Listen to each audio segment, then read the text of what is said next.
Mga kabayan, sa kabila ng mga batikos kay Presidential Sister at Senador Amy Marcos dahil sa bansag sa kanya na manggagamit at namamangka sa dalawang ilog, trending ngayon sa social media ang formal na pag-endorso sa kanya ni Vice President Inday Sara Duterte bilang re-electionist sa pagkasenador ngayon darating na May 12, 2025 eleksyon.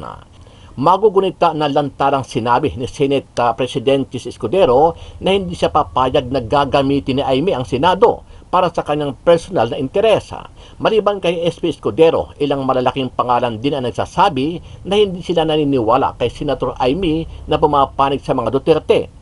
Ilan dito ay sina Atty. Sal Panelo, dating legal advisor ni PRRD, Atty. Harry Roque at naging legal advisor din ni PRRD, at maging itong si Hanelet Abansenya, ang dating asawa ni Pangulong Duterte, at marami pang iba na kaalyado mismo ng pamilya Duterte. Itim. Ipaglalaban tayo ni Amy Marcos. Itim ngayon ang kulay ng bansa. Sa gutom at krimen, nagluluksa. Gutom na ang sikmura, gutom pa sa hustisya. Hinigipit ang hindi kaalyansa. Marami ang nagsasalita. Pero sino lang ba ang may ginawa? Sino ang may ginagawa? Itim ang kulay ng pakikiramay. Itim ang kulay ng pakikiisa. Itim, laban ng tama. Itama ang mali. Iboto si Senator Amy. Sa isang panayam, sinabi ni Senator Amy na biglaan ang kanilang ginawang jingle o ad campaign ni BP Sara. Ipinaliwanag din ng senadora kung bakit itim ang tema ng kanilang jingle. Yun na nga, sabi ko nga, bakit nga ba itim? Siya nagpupumiglas na talagang kinakailangan itim. Pagkat ang sabi niya, nagluluksa ang bansa at maraming naghihirap, gutom na ang sikmura, gutom pa sa hustisya. Hindi natututukan ang sadyang problema ng ating bansa, hindi nasusolusyonan. Kaya maraming problema, ang korupsyon, bumalik na naman tayo diyan sa mga krimen. Kaya para sa kanya, luksa daw. Nag-iisip nga kami ng maigi kung paano gagawin, pero nagawa naman ng paraan. At yung itim, simbolo na ipaglaban ang tama, itama ang mali. Samantala, naglabas naman ng pahayag ang kampo ni Pangulong Ferdinand Bongbong Marcos Jr. kaugnay sa naging pagbaligtad ng kanyang kapatid na si Senator Amy. Ito ay matapos umalis sa kanilang partido at kinampihan ang dating Pangulong Duterte matapos iligal na ipaaresto sa ICC ang dating Pangulo at dalhin sa dahig para doon ikulong. Ayon sa palasyo, sa pangunguna ni Jose Claire Castro, sa umpisa pa lang ay alam na niya kung saan patungo ang isinasagawang hearing ni Senator Amy sa Senado. Do you find it weird na right after the first hearing, meron siya agad preliminary findings? Oo naman. Actually, hindi lang right after the hearing. Yung pauna pa lang yung intro, may judgmental na yung dating sa akin. Diba? Sabihin ba naman niya na isinuko na natin ang Pilipinas, gusto niyo ba maging probinsya ng Pilipinas ng dahig? Doon pa lang, alam mo ng negatibo. Alam mo na kung saan ang patungo ng hearing. Naglabas naman ng pahayag si Atty. Harry Roque para dito kay Senator Amy Marcos. Ayon kay Roque, manggagamit si Senator Amy at ang kanilang pamilya. Sa kabila nito, sinabi ni Roque na susuportahan niya si Amy kahit masama sa kanyang kalooban dahil ito aniya ang hinihiling ni BP Sara Duterte. Hoy Mangga, boboto ka lang namin dahil kay Inday Sara Duterte. Do not make the mistake na nabola mo kami na ibang klase ka, na iba ka sa iyong kapatid. Nag-iisa lang kayo. Ang mangga hindi po pwedeng magbunga ng santol. Pero dahil nandyan si Inday Sara na humihingi ng tulong para sa iyo, susuporta kami, masama man ang aming mga loob. Nandyan na po tayo. Wala tayong magagawa. At uulitin ko po, may dahilan si Inday Sara kaya niya sinuportahan. Suportahan naman po natin ngayon si Inday Sara Duterte. Yung mga ayaw sa Marcos na boboto kay Mangga Amy, hindi po yan dahil naniniwala tayo kay Mangga Amy, yan po dahil naniniwala tayo kay Inday Sara Duterte. Ano ang masasabi mo dito, kabayan? Kung ikaw ang tatanungin, tama lang ba ang ginawang pag-endorso ni BP Sara Duterte dito kay Senator Amy Marcos? Sa kabila ng napakaraming tumututol sa senadora at sinasabing ginagamit lang ng mga Marcos ang mga Duterte para makakuha ng suporta sa kanilang political ambisyon. Sama-sama nating panuorin ang buong video at pakicomment nyo po ang inyong mareaksyon at sariling opinyon. Pero bago yan, sa mga hindi pa po nakasubscribe sa ating channel na Kabayan News PH, pakipindot po ang subscribe button at pakiclick na rin ang notification bell para lagi kayong updated sa mga bagong upload natin na legit at napapanahong balita. Maraming pong salamat. Time now to have a quick chat with the resident political pundit of One News, Ronald Llamas. Were you surprised by the endorsement of the VP for Aimee? Not too much. Dahil matagal na sinasabi ni Aimee, kahit mag-isa na lang siyang natitira, hindi niya iiwanan si Sara at saka si Digong. No? Ang problema nung launching ng Alyansa campaign sa Lawag ay nandun siya. Kaya yung ibang mga pro-Duterte ay medyo nag-react, including si Mayor Baste Duterte, including si former spokesperson Panelo, at lately si common law wife ni Digong, si Hanilet, just 2 days ago. Medyo binanatan niya yung Senate hearing ni Aimee. So, kaya hindi naman nakakabigla. Pero, ayun nga, is it enough? Isn't it a bit too late? Dahil practically last 3 weeks na lang. Dahil sa Holy Week, mahirap naman kumampanya. Tapos, kasabay naman yan ay yung endorsement din kay Camille Villar. Huwag natin kalimutan, si Aimee at saka si Camille Villar at si Pia Cayetano are all members of the Nationalista Party. At si Senator Alan Peter, who is also a member of the Nationalista Party, ay medyo actively dinedepensahan si Digong at this point. No? Lalo na yung violation daw ng kanyang human rights at saka due process. So parang yung buong Nationalista Party ay nagko-consolidate ngayon around Sara and Digong. At nakikita naman natin in the past yung Villar mother and son sa Senate ay medyo malapit naman talaga sa mga Duterte. Halimbawa, nung dinepensahan nila si Kibuloy, nung siya ay aarestuhin at ayaw nilang ipatawag sa Senado, kasama sila dun sa 6 na pumirma na senador na dinedepensahan si Pastor Kibuloy.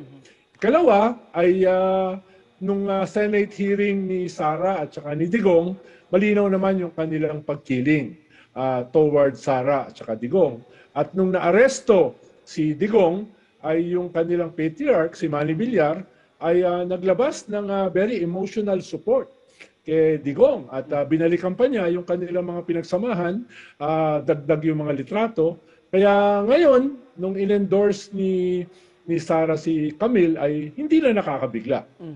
But now that the Alyansa bets may be reduced in the Magic 12, do you see the administration supporting candidates outside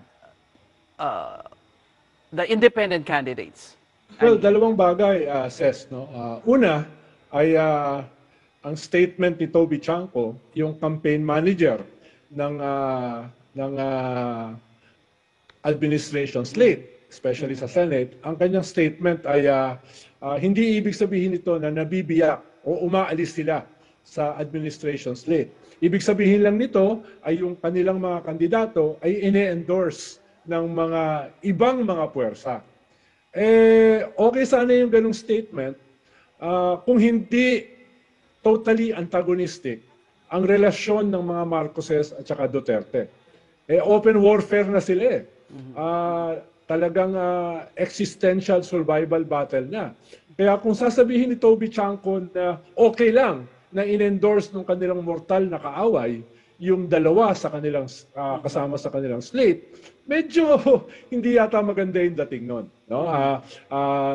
Nagmumukha lang very cynical yung ating politika.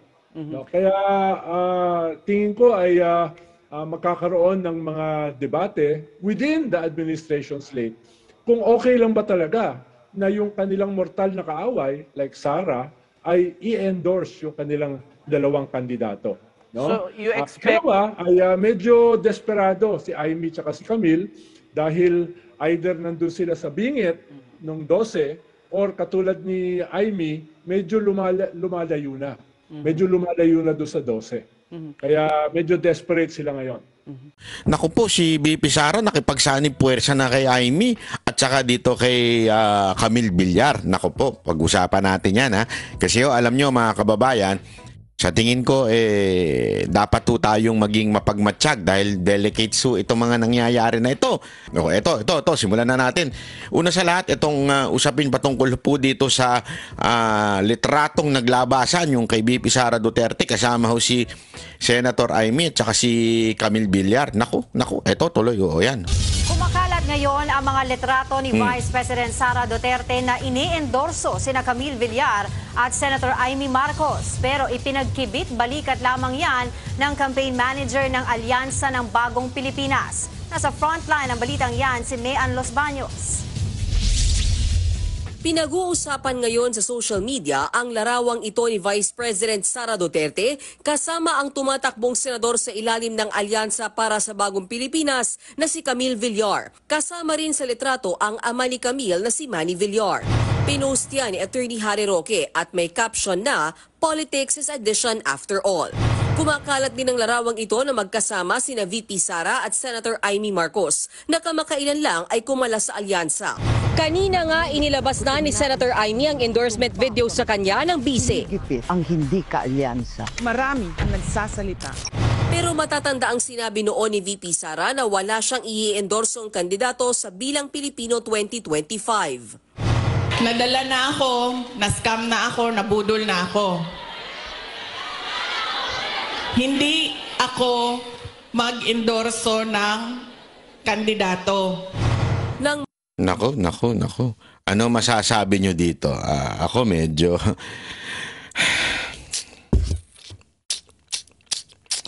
Gusto nyo na real talk? Wag na lang. Baka may masaktan. Mahirap pagka mag-real talk tayo dito. Alam nyo mga kababayan, hindi ko talaga alam kung anong dahilan na bakit nag-endorse si BP Sara Duterte. Alam nyo mga kababayan, if there is one thing about BP Sara Duterte, yan po yung siya ho ay unpredictable pagdating sa mga galawan niya sa politika. Alam mo yung sinabi niya yan, I think it was sa Hong Kong ho niya yung sinabi. Ayan po ay bago po magkaroon ng pagdukot o pagkidnap kay Pangulong Duterte. And I think, dahil dun sa ginawa ni Senator Aimee, dun sa hearing, at ginawa niya ng magandang hearing. To be honest, it is good. The hearing was so good. It was helpful. Kasi importante po yun Dahil sabi ko nga sa inyo, yung labanan ngayon ay hindi lang labanan ng sigawan. Hindi lang po yan labanan na pang Pilipinas lang. Ang labanan po niyan ay international. So kung hindi pag-uusapan international ay mahirap po. Hindi nga, sabi nga nila, hindi kaya ginawa yung hearing ni Senator Aimee para po sa konklusyon at ito po ay madala sa ICC para bilang ebidensya na there was an illegal arrest that happened, that it was not parang it didn't follow yung ating due process. Maaari. Actually, that's a good point. Okay? Maybe that's the deal. Okay? I really don't know. Between Senator Aimee and BP Sara Duterte. But for me, okay, this is just for me. You may disagree and let's agree to disagree. Ika nga, tayo ay pwede naman po magsama-sama pa rin kahit we disagree on matters like this. Kasi may mga parang nakikita ako mga vlogger na lumilin doon sa parang gusto nila yung strategy na isama si Senator Aimee. Basta for me, ako, itong masasabi ko lang dyan. Masasabi ko lang. One, ang nakikita kong dahilan ng iba na mga nagpo-post na mga vlogger, sinasabi nilang kailangan daw kasi dahil baka mahina yung sampung kandidato, ika nga. Ibig sabihin yung Duterte, di ba? Ibig sabihin, posible na baka naman kailangan natin ng mas malakas, di ba? Ika nga. Okay? Pero, gayunpaman, para sa akin, panindigan natin. Ako naniniwala Naniniwala na kaya. May 11 ng eleksyon, di ba? So, we have more time to convince people. Ang ngayon, ang dating parang we lose hope doon sa di ba? To lose hope dito sa issue na hindi kakayanin ng 10 kandidato natin. Huwag ganun. Para sa akin, napuprostrate ako kung ganun ang perspektibo natin. Di ba? O, tuloy muna natin to. Ako, nabudol na ako. Hindi ako mag-endorso ng kandidato. Nang matanong naman ang palasyo tungkol sa umunoy pag-endorso ni VP Sara sa ilang kandidato ng alyansa, ano man po yung iba pang mga detalye patungkol po dito sa recent incidents ay si Congressman Toby Chanco po ang may authority to talk about. Pero ang campaign manager ng alyansa na si Congressman Toby Chanco tila hindi ito ininda. Welcome nga raw ang mga ganitong pag-endorso dahil sa eleksyon, anumang suporta ay malaking bagay. Katunayan, nakuha ng ilang taga-alyansa ang suporta ni One Cebu Party Head Governor Gwen. So parang sinasabi ngayon dito ni Tiangco na malaki daw yung parang thankful pa daw siya kuno. Na kaysa to si Camille Villar naman ay in-endorse ni VP Sara Duterte. Ako ganito lang ito lang sa akin lang naman po ito. Doon sa kay Camille Villar, ibang kaso yun Bakit to kanyo? Si Marcos, si Amy Marcos particular, ay alam naman po natin ang karakas ng mga Marcos. Kahit pagbali-baligtarin mo, sila huy talaga mambubudol. 'Di ba? Nangako yung kanyang kapatid, si BBM, nangako kay VP Sara Duterte tungkol sa ICC. Hindi niya papapasukin ng ICC. Ano nangyari? Nabudol tayo. Nabudol pala kayo. Hindi ako bumoto dyan. Hindi ko sinisisi. Kaya lang, mga kababayan, dun sa mga nagsabing nabudol sila ng BBM, tapos ngayon papayag na naman kayo na etong si Amy iboto ninyo dahil sa pagdating ng impeachment malamang bumoto against the impeachment of VP Sara Duterte. Kasi yan pa yung pangalawang naririnig ko Iboto natin yan kasi sigurado tayong against sa impeachment yan. So, pag naipanalo yan si Senator Amy, against yan sa impeachment. Di ba? Ang dami-dami kong kilalang against sa impeachment na hindi naman dapat yan. Ang dami-dami ho dyan. Ako sigurado ako dito kay Camille. Kaya nga ibang issue itong kay Camille. Sa mga Villar, talagang ever since, hindi bumaluktot. Ever since, loyal, kaibigan ho ng mga Duterte. Ang Villar talagang loyal po yan, tapat po sa mga Duterte yan. Mula sa tatay, sa asawa, sa anak, yung si Mark, kaya din ito si Camille. Ibang issue yun. Pero pagdating mo dito kay Senator Amy, ano ang proof nito o ano yung masasabi mo mas matibay na sandigan para pagkatiwalaan natin ito? Diba? Meron na itong record Yung kanyang pamilya may record na ng bubudol. Diba? Bakit? Paliwanag ko lang sa inyo ilapit-lapit ko lang tupuan. Bakit kanyo? Tandaan ninyo, si Senator Amy ang nakiusap kay VP Sara Duterte para maging Vice President ni BBM. At ang kanyang, di ba, sinabi niya pa nga, hindi mananalo ito pagka hindi mo sinamahan. Ibig sabihin, mga kababayan, ang tunay na close talaga kay VP Sara Duterte si Senator Amy. Siya ang dahilan kung bakit nakipag-team up si VP Sara Duterte kay BBM. Diba? Tas eto na naman siya. Kung ano man ang pinangako niya, sa tingin ko budol na naman ho ito. Nangako siya dati. Sana pinanagutan niya yun. Diba? Sana ho pinanagutan niya yung kanyang pangako na Hindi kasi pwedeng sabihin, hindi, kapatid ko yun. Ano nang palusot yan?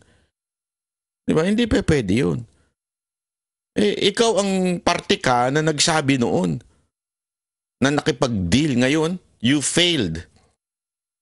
Tapos, diba, itong kidnapping naganap kay Pangulong Duterte, pinuntirya niya ba yung kapatid niya? Hindi. Doon sa hearing, malinaw na merong higher up na nag-utos. Merong nag-utos. Hindi lang si Rimulya, hindi lamang po si Marbil, meron talaga nag-utos sa taas. Pinuntirya ba ni Senator Amy yung kapatid niya? Sino, sabi ko nga sa inyo si BBM talaga mastermind yan. Bakit? Sino ba nag-promote kay Torre ng 2 beses? Si BBM. Wala namang iba bakit? Sasabihin nila, hindi si BBM yan. Diba? Ang linaw nun Garcia. Sa campaign rally nitong weekend sa Cebu, inendorso ni Garcia sina Manny Pacquiao, Tito Soto, Ping Lacson, Bong Revilla, Pia Cayetano, Camille Villar, Francis Tolentino, Benher Abanos at Abby Binay.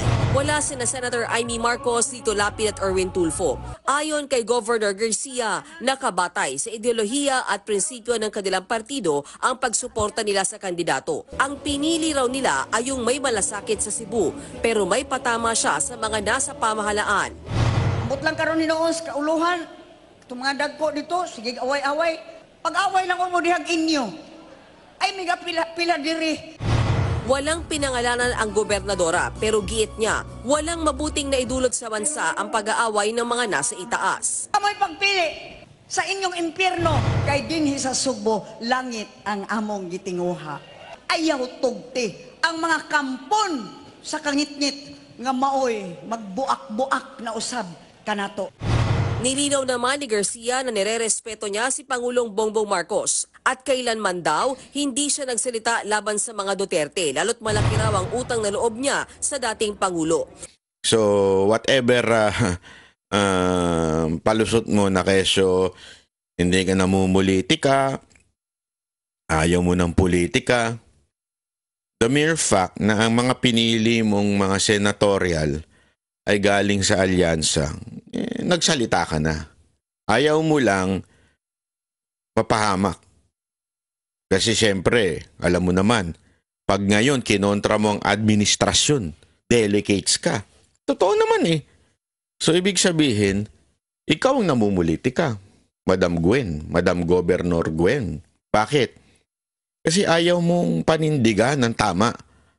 Alam mo na tama, kaya ka nga hindi bumanat sa mga Duterte.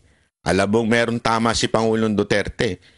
Pero bakit hindi mo mabanatan ang Marcos o di kaya kinampihan mo pa yung mga senador? Kasi nga, takot ka. Yan lang simple yun.